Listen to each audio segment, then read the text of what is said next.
السلام علیکم۔ Story world میں خوش آمدید۔ اسٹوری ورلڈ کی اسٹوری سننے کے لیے چینل کو سبسکرائب کر دیجئے، بیل نوٹیفیکیشن کو آن کر دیجئے۔ آج کی کہانی جو ایک شہزادی پر مبنی ہے۔ ازمیر کا محل دلکشی میں اپنی مثال آپ تھا، جہاں کی شہزادیاں بہت حسین اور نیک دل تھیں۔ ایک دن اس نے اپنی ماں ملکہ سے باغ کی سیر پر جانے کی اجازت مانگی۔ شہزادی اپنی ملکہ ماں کو بتائے بغیر کہیں نہیں جاتی تھیں، چنانچہ وہ ایک بگھی میں بیٹھ کر باغ کی سیر کرنے کے لیے روانہ ہو گئیں۔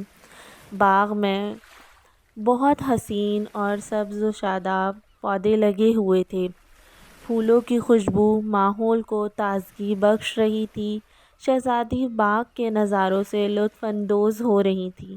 اس نے اپنے قریب کھیلتی ہوئی ایک کم عمر لڑکی کو دیکھا۔ وہ عرشی تھی، جو اس باغ کے مالی کی بیٹی تھی۔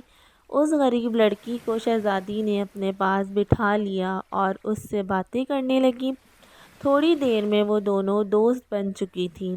یہ دیکھ کر ایک شاہی ملازمہ نے ان سے کہا، آپ ازمیر کی شہزادی ہیں، اس غریب لڑکی سے دوستی کرنا آپ کی شان کے خلاف ہے۔ شہزادی نے کہا، میں جس اللہ کی بندی ہوں، عرشی بھی اس کی بندی ہے۔ اللہ کی نظر میں بادشاہ، غلام اور امیر غریب سب برابر ہیں۔ غرض شہزادی ہر ہفتے باغ کی سیر کو آتی اور عرشی سے بھی ملتی، جس کے ساتھ اس کی دوستی پکی ہو گئی تھی۔ شہزادی عرشی کے لیے بہت سے تحفے بھی لے کر آتی۔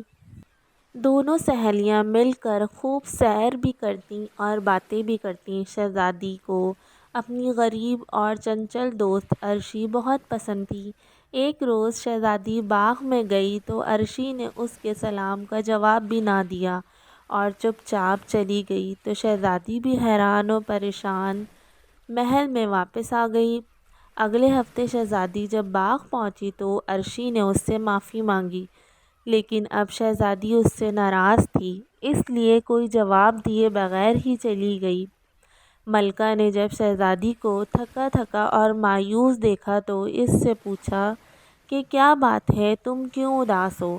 شہزادی نے پورا واقعہ ملکہ کو سنا دیا۔ ملکہ نے شہزادی کو سمجھاتے ہوئے کہا، شہزادیاں تو بڑے ظرف والی ہوتی ہیں، اگر تمہاری غریب دوست نے ایک بار تم سے بات نہ کی تو تم نے بھی اس کے ساتھ ویسا ہی سلوک کیا، حالانکہ تمہیں ایسا کرنا نہیں چاہیے تھا، اسے معاف کر دیتی۔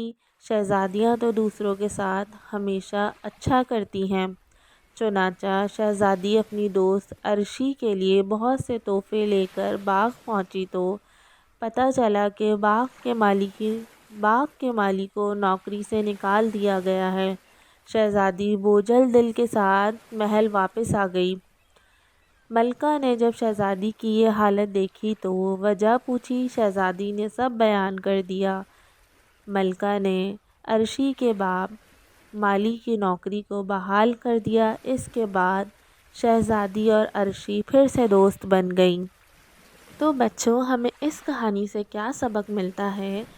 اس کہانی سے یہ سبق ملتا ہے کہ اللہ تعالیٰ کی نظر میں نہ تو کوئی امیر ہے نہ تو کوئی غریب ہے، سب اللہ کے بندے ہیں۔ اللہ تعالیٰ کی نظروں میں سب بندے ایک برابر ہوتے ہیں۔